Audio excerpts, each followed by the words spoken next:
11.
Doesn't sound like it to me. Could be 12. It's on, it's just not connected. Like me.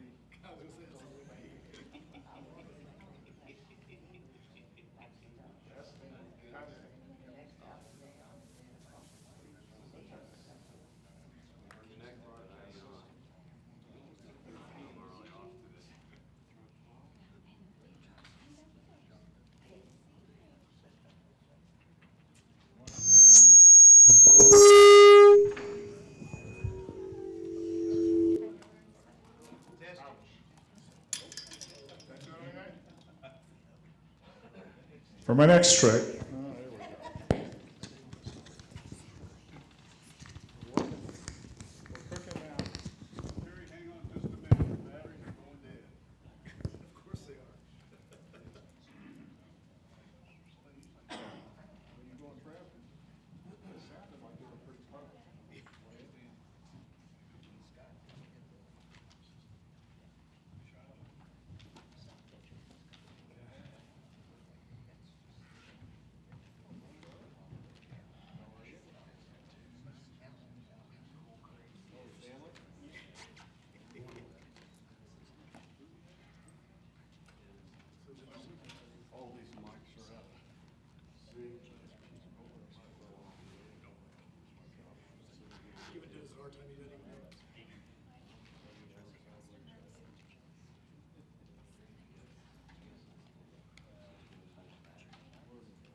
Good. Would you turn 11 on?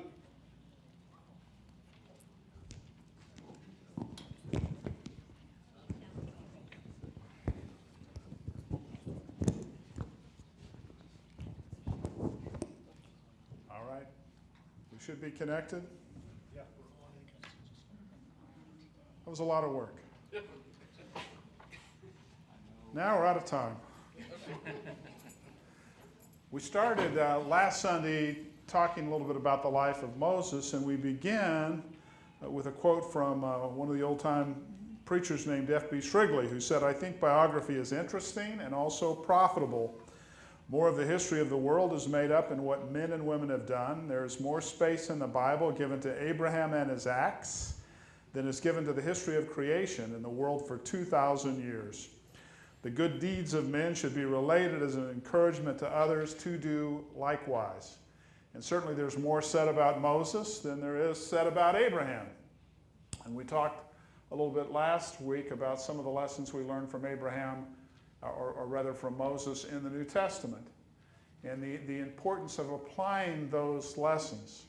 You know, it's interesting how the human mind sometimes gets fixated on things that don't matter. We see this in business sometimes. People get all wrapped up about something that at the end of the day it just doesn't matter. About 15 years ago, my company and another large company merged, and so a new person took over our office in Denver, Colorado. And that person wanted the lights left on in the parking area all night long. Well, the manager that was there that had run that building for 30 years had done a very detailed study, and she had like 37 reasons why this was a bad idea, and she was like digging her heels in. She did not want to leave the lights on in the parking structure all night long. And I had explained to her, it really wasn't a hill worth dying on. Here's a brand new manager. Do you really want to start off arguing with him about whether you're going to leave lights on in the parking lot or not? Well, we sometimes get fixated on things that really are not very important. And we sometimes see that religiously. People get all wrapped up in a particular thing that they want you to agree with them about. And they may be right about whatever the thing is, but if it doesn't make a practical difference in my life, it's not worth a lot of my time. And I could give lots of examples of that. You know, Shrigley talks about the fact that there's more space in the Bible given to Abraham and his acts than to the history of creation. Well, you want to start an argument in conservative religious circles, you can have an argument about how old the earth is. And are the 6 days of creation 6 literal days, or are they 6 days that represent long periods of time?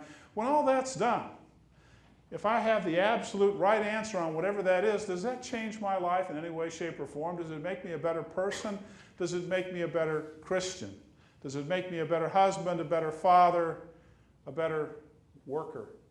The answer is no, but boy, we can get so wrapped up and we spin like a little gerbil on the wheel going round and round and round about something that, at least in relative terms, I'm not trying to dismiss these things as completely unimportant, but it's nowhere near as important as what kind of person I am. Am I really going to be walking in the image of God? Am I going to be about my Father's business? Am I going to be like a city set on a hill, the kind of light that God wants me to be? And so too often we just get, to me this is the devil's work, right? He wants to get us totally off the track in arguing about something that just doesn't really matter very much, because it's not going to make a difference in my life. So it's not to say that I dismiss those things, or that I don't want to understand those things, or that I don't want to see them the way God sees them, but I'm not going to argue with you about them, because they just don't make that much difference at the end of the day in terms of the kind of person I am and the kind of life that I lead. When you study the life of Moses, what you find is a person who, in his life and in his acts, teaches us things that are very, very challenging. When you study the life of Christ, you find things that are in his life that we all find incredibly challenging. And it's those things where our focus and our attention ought to be. I have a number of little sayings at work. I've been with the same company for 27 years. So 27 years working in the corporate headquarters, being at a level where you know the people that are up and the people that are down, the people above you, the people below you, people know who you are. Especially if it's me, which I know that's a shock, but I have a number of little sayings, and one of my sayings is that really a hill worth dying on? Right? We get so wrapped up in things that at the end of the day don't matter. If it's not a hill worth dying on, I don't want to spend 2 minutes talking about whatever that thing is. And sometimes in a business setting, you can get the point across by quantifying things.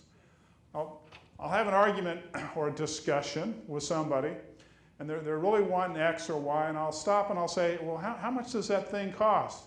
They're like $50. Like, well, in this 1 hour conversation with me, we've spent way more than that, because our time is worth more than that. Our time is the only commodity we have that's got real value. We want to think about how we use that time, and we want to use that time wisely. And we know that when we're really thinking deeply about the scriptures and we're trying to apply them to our lives, and we're trying to use them in such a way that challenge us and make us a better person, then we're not far from the kingdom of heaven. And so we see that with the life of Moses, and we talked a little bit about his life when we were together last week.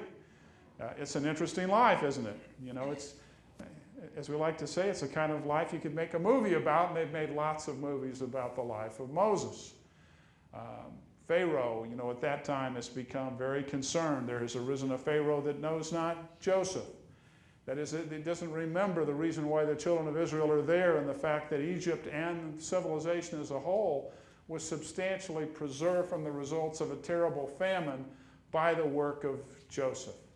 And so a Pharaoh's come along that doesn't know Joseph, but what he knows is, man, there's an awful lot of these Israelites, and he becomes concerned and worried about them, and so he wants the sons killed.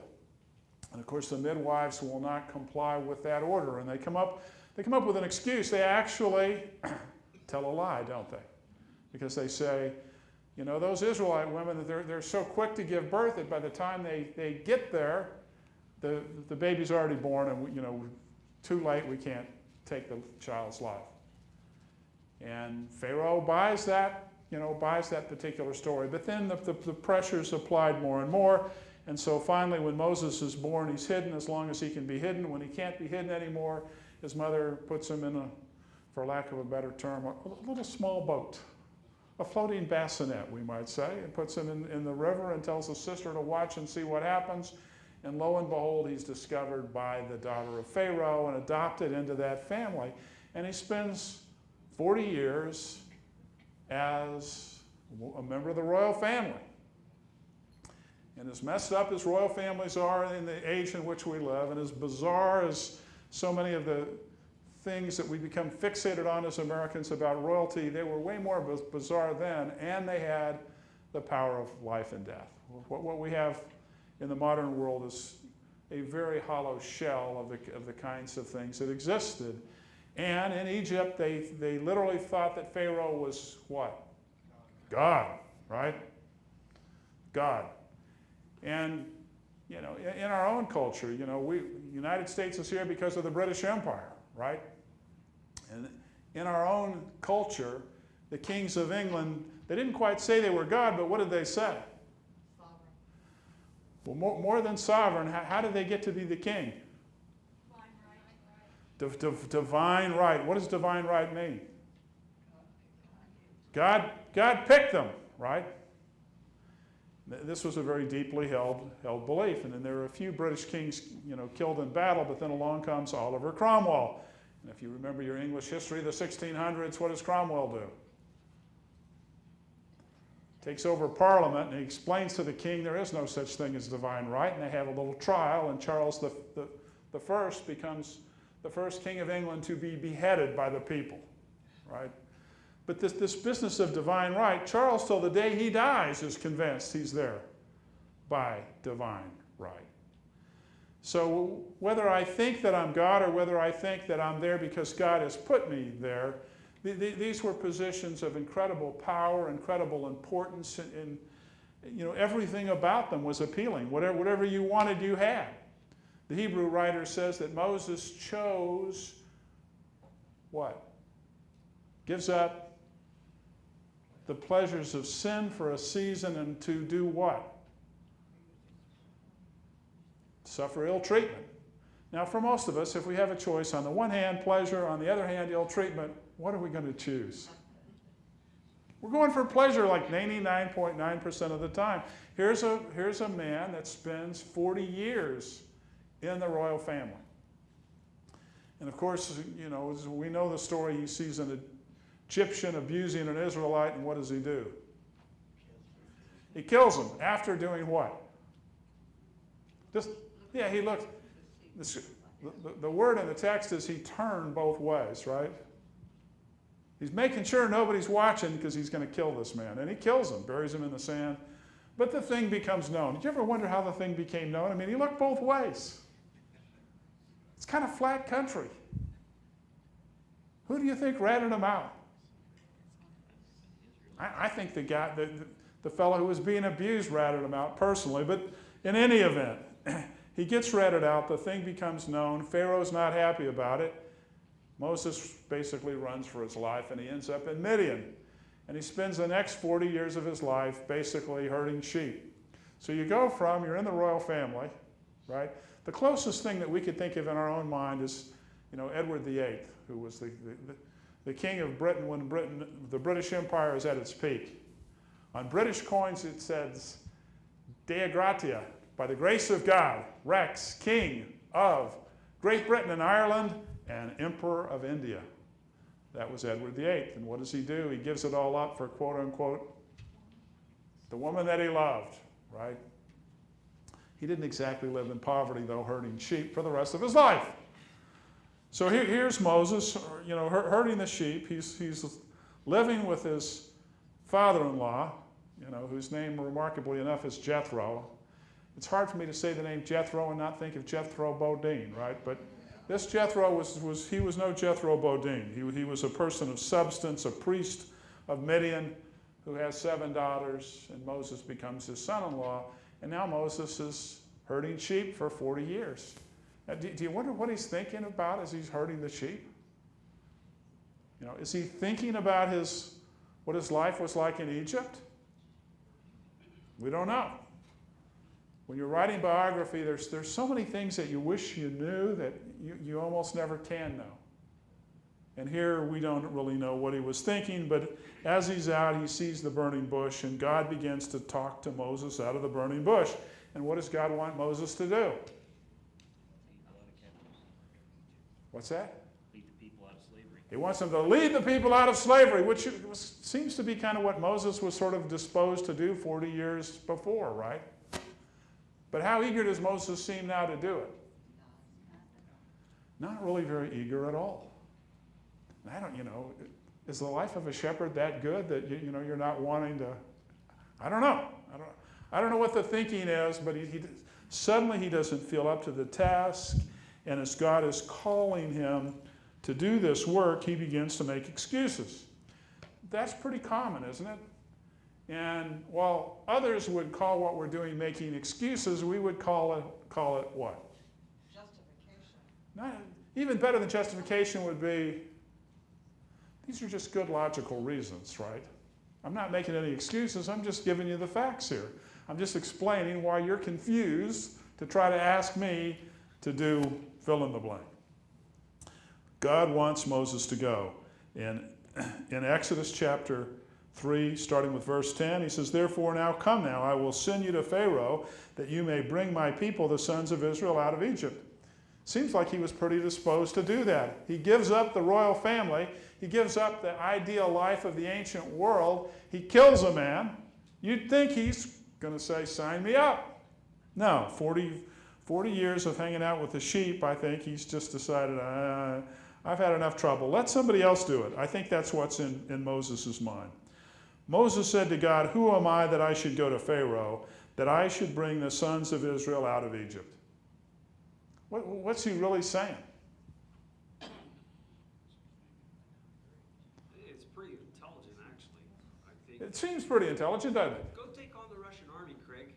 Okay, you gonna send the American army behind me? No, just me, I'm the burning bush guy. Go Just go take on the most powerful army in the world. see Putin and tell him this is what I want you to do, right? Go see Vladimir Putin. Yeah. Go see, fill in the blank. It seems kind of logical to us, right? But the reality is, aren't all good excuses very logical? I mean, if we said something stupid, people would never buy it. So almost every excuse has got an element, sometimes more than an element of logic, right? We would say here, this has got like way more than an element of logic. You want me to go to Pharaoh, the most powerful monarch on the planet, and oh, by the way, his father was trying to kill me. I know the people that were trying to kill me are quote unquote all dead, but maybe somebody will say, wait a minute, that's Moses, we remember that guy. Here's what you should do, right? About 8 weeks ago, I was in Tampa, and I had a chance to visit with a fellow that I had studied the Bible under when I was in college, who later became president of that particular school. And one of the things he told me was, he said, when he was 69 years old, so this is a man that's now 91, he said, "Terry, when I was 69 years old," so think about how old you are. If you're south of 69, he's 69. If you're south of 69, you've probably got more energy than he does. But he said two brethren came to him and they said, "Bob, we need to go to Ethiopia. There's a good work there. There are good Christian people in Ethiopia, but they need the Word of God taught to them, and they need it desperately. And we feel like God's calling you to go with us. let's go to Ethiopia.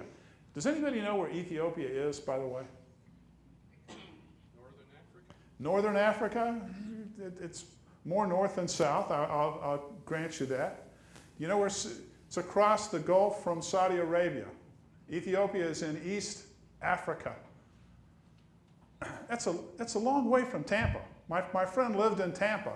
He's 69 years old, and they're saying, come on over and help teach the gospel in Ethiopia.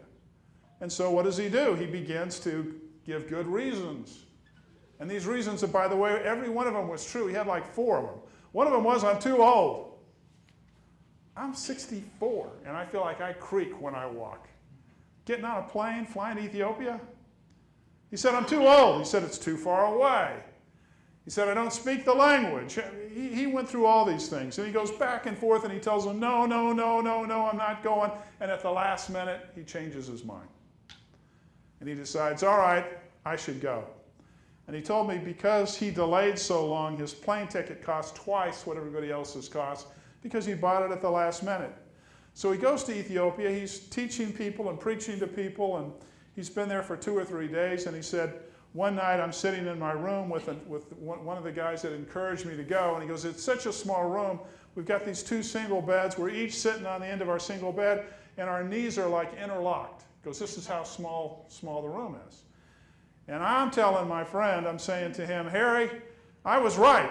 It is too far, and I'm too old. And he goes through all these reasons once again. Well, 2 or 3 days later, 2 different of the local Ethiopian people pulled him aside and said, Brother Bob, you'll never know how much good you've been doing. We've not had, somebody who could just teach the Word of God to us in such simple terms that we can all understand. You've made this dramatic difference in my life. Bob made 18 more trips to Ethiopia after he was 69. His excuses all make sense to me. I would be making the same excuses if somebody wanted me to go to Ethiopia. This is the key to a good excuse. It should be true. So the first excuse is, who am I that I should go to Pharaoh? He's basically saying, I don't have the ability. I'm not the right guy for the job. Craig Hill would be a much better choice to go talk to Pharaoh than Terry Gardner. However, I didn't get killed by the Pharaoh. Exactly. However, Paul in Philippians 4:13 says, I can do all things through Christ who strengthens me. He forgot who's asking, right? So sometimes when we're given a task and it seems like the odds are impossible, we need to remember, who is it that's asking us to step out on faith and go where I need to go?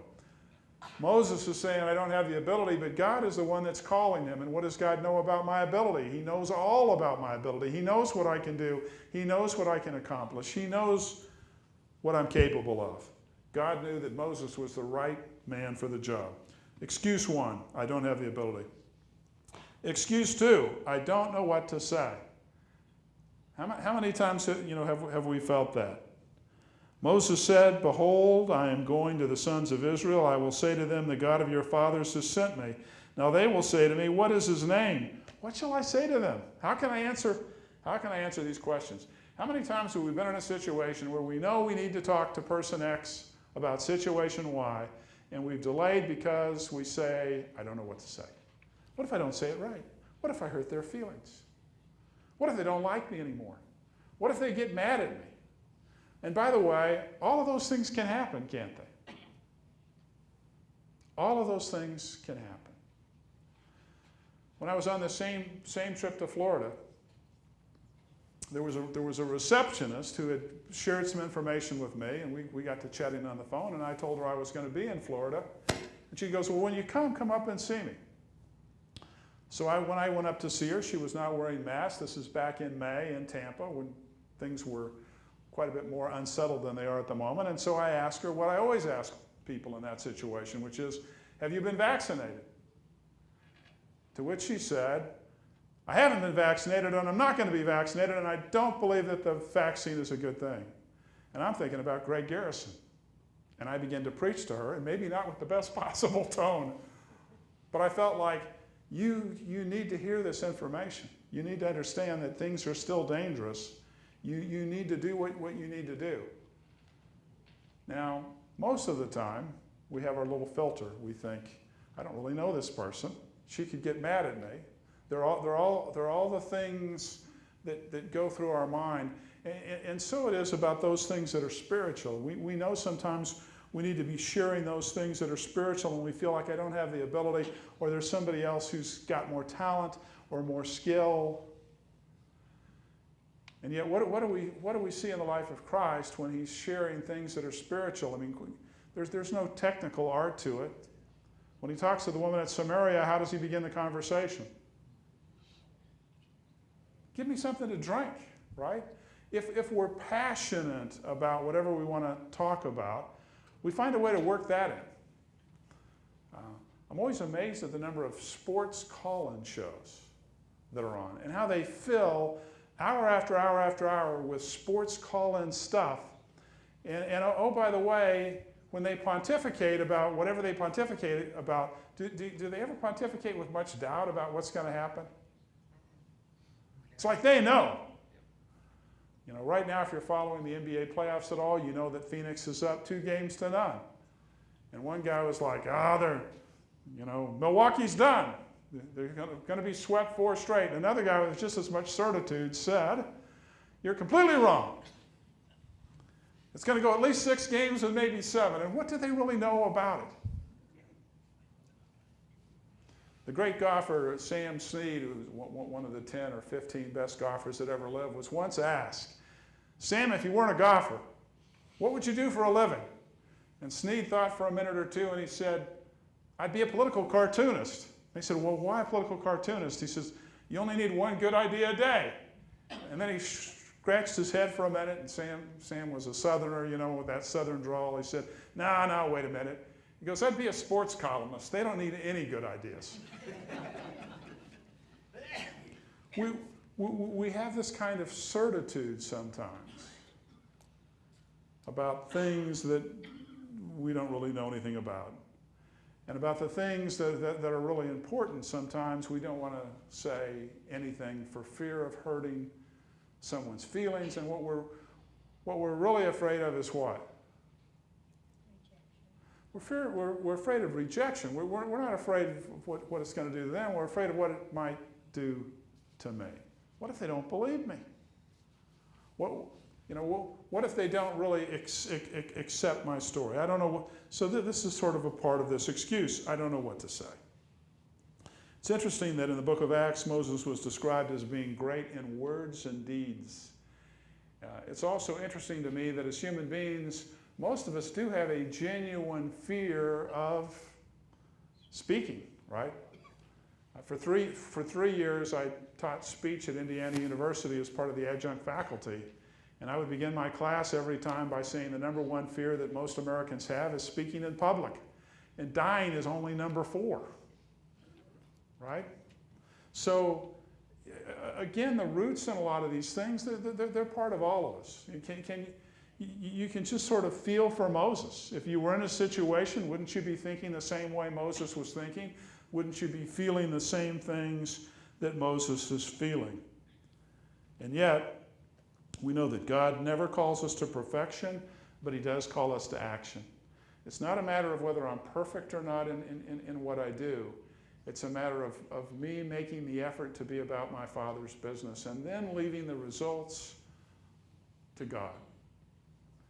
And we don't know how people are going to react to what we say. And if you do much preaching, one of the things that's sometimes surprising is you can be talking to an audience and the person that doesn't seem to be listening at all is the person who's taking everything in and later says, I was so moved by what you said and it caused me to study the Bible and now I want to become a Christian. And you're sometimes sort of dumbfounded. But the fact is, it's God that gives the increase, right? Isn't that what Paul teaches us? We can plant and water, but it's God that gives the increase. And at different times in our lives, different people need different things. There were 2 very well-known evangelists back in the day who, one would hold fall meetings and the other spring at the same congregation. And one of these guys was very blunt and very direct, and it was just like, this is the way that it is, and you need to see yourself as you really are. The other guy was very kind and very soft and very compassionate. The two guys made an amazing team. The one guy would get people all mad, but thinking, and the next guy would come along and they would become Christians. We need to be about our Father's business. He says, I don't know what to say. His concern here is content. God explains to him a few things, including who he is, right? God said to Moses, I am who I am. Or the King James Version says, I am that I am. He said, you shall say to the sons of Israel, I am has sent me. I'll tell you what you need to say. Well, how do we know as Christians what we should be saying? It's all in the Scriptures, isn't it?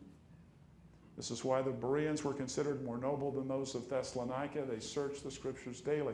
That's what they were about. It's what they were obsessed with. It's what they were passionate about. Whatever we're passionate about, just like sports, no matter how ignorant I might be on that particular topic, I can talk all day long, and I can talk with passion. God wants us to be passionate about that kind of content. So his second excuse was, I don't know what to say. Third excuse, I don't really have any authority or position.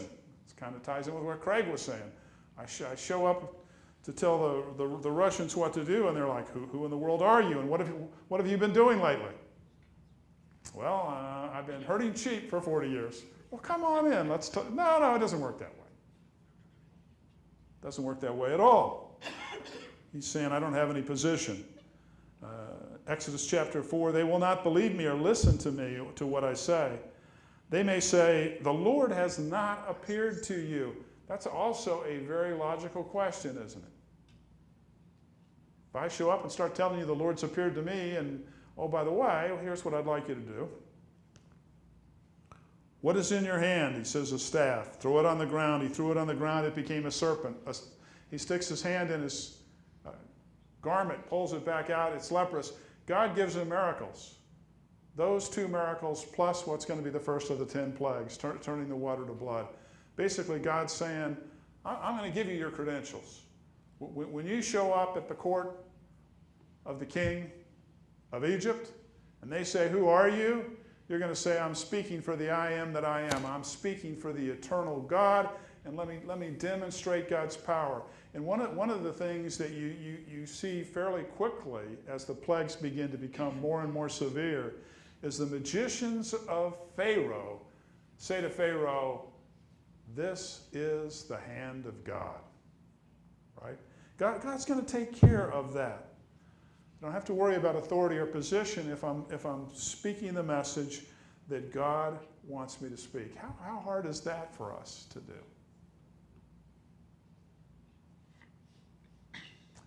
We often feel insecure, don't we? Don't we kind of question ourselves a lot of times? If I question myself enough, then I just rationalize my way right out of doing whatever I should have been doing. I don't have authority or position. If I'm speaking from the Scriptures, I'm speaking with the authority of God. It doesn't really matter what my opinion is, right? Terry's opinion counts for nothing. The question we need to point people to is, what is it that God is saying? And so what Moses is going to see is, look, God's going to give you all the authority that you need. He's going to give you your credentials. He's going to prove to Pharaoh that you're speaking from God. But it's not going to make too much difference, because we're going to see in the first 5 plagues that Pharaoh hardens his heart. Not God hardening Pharaoh's heart, but the first 5 plagues, Pharaoh hardens his own heart. He sees the miracle. He knows that God is speaking through them. He knows he should let the people go.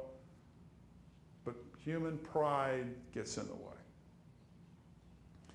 You know, it's a fascinating thing to me, the power of pride. Now, I was corresponding some years ago with a man named Homer Haley, who wrote 20 or 25 books about various religious topics. And at the time we were talking, he was writing a book about the Edomites. And he said, Terry, as I studied the life of the Edomites, I discovered that whole nation was destroyed because of pride. And he said they weren't the only nation that was so destroyed. Nations are destroyed because of pride. Human beings are destroyed because of pride. There's no more insidious sin than pride. It gets hold of us where we live. I don't have any authority or position. I'm not the right guy for this particular task. God is going to use Moses to destroy the pride of the great Egyptian empire of ancient times. An empire that, in terms of the ancients, appeared that they could do anything. You know, we mentioned last week the tallest man-made structure in the world for thousands of years was the Great Pyramid at Giza. Tallest building in the man-made structure in the world until the Eiffel Tower was completed. It was an incredible empire of incredible power, but of incredible pride and ego. And when the ruler thinks he's God or acts like he's God, he's going to be in for a fall. Excuse 4, I am not a good speaker. Moses said to the Lord, "Please, Lord, I have never been eloquent, neither recently nor in times past, nor since you've spoken to your servant, for I'm slow of speech and slow of tongue." Does any of that really matter in terms of delivering the message? If I'm not particularly eloquent and if I speak a little on the slow side, would any of that have really mattered anyway? You know, I don't know whether 40 years of taking care of the sheep had rendered him slow of tongue. But the Lord said to him, "Who made man's mouth? Or who is it that makes him mute or deaf or seeing or blind? Is it not I, the Lord? Now then go, and I, even I, will be your mouth, and I'll teach you what to say." Again, we need to remember who is the person that is sending us. Who is the person that's trying to get me to see what I should do? Do you think he really had any of those problems? Probably a little bit, because good excuse is based on fact, right? But God knew Moses. God knew what Moses could do. And God knew that whatever impediments or whatever concerns that he had, he'd be fine. He just needed to obey God. But what kind of a conversation is he going to have? If I get past the whole business of confronting the ruler of a major world power, and now I'm in the Oval Office, or I'm at the Kremlin, what's the next issue? Who am I confronting? I'm confronting somebody who has the power of life and death, right? Solomon says in Ecclesiastes 8:4, the king's word has power, and who will say to him, "What are you doing?" Life or death, right? We're in the power of the king. You study the life of Henry VIII. When things weren't going well in his marriage, he didn't hesitate to behead wives, two of his wives. Henry VIII has beheaded. And of course, in addition to that, his counselors are constantly in fear and terror of being beheaded, because that was often what befell them. It's kind of an interesting irony that Oliver Cromwell's grandfather was the chief minister of Henry VIII, and Henry VIII became dissatisfied with him at one point, even though Cromwell was his best minister by far, and has him beheaded, and then later regrets it because he was a person of great talent. So the great-grandson of the Cromwell that serves Henry VIII, Oliver Cromwell, ends up beheading Charles I. So there you are. You're now prepared to go win on trivia or maybe Jeopardy, as the case may be. Excuse 5, our final excuse for the morning. Finally, he just says, "Oh, Lord, please send somebody else. Send somebody else." Exodus chapter 4, verse 13. He said, "Lord, please now send the message by whomever you will." He's basically saying, send the message by anybody but me. Anybody but me is going to look better, be better qualified. I mean, there are 2 million Israelites living in Egypt. Surely there's got to be somebody local. You don't have to come all the way to Midian to get me. Just pick any one of those 2 million people, and I'll be fine. Why do you think Moses says that? You don't want to go. He doesn't want to go. It should be pretty clear after 5 excuses, he really, really, really doesn't want to go. And there could be even more reasons than what we see immediately, right? Because what ends up happening when he does go?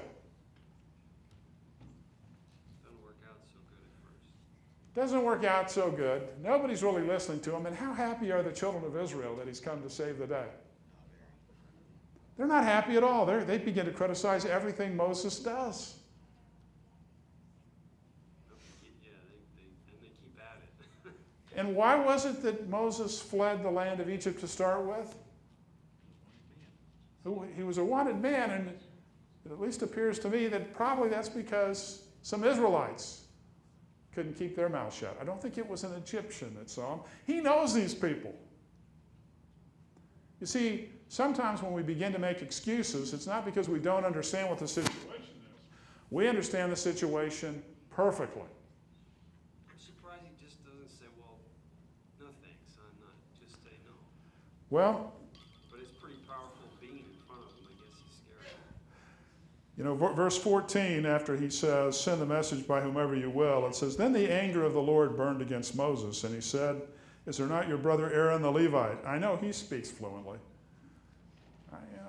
I wonder how that was manifested, the anger of the Lord. It got a lot hotter. Yeah.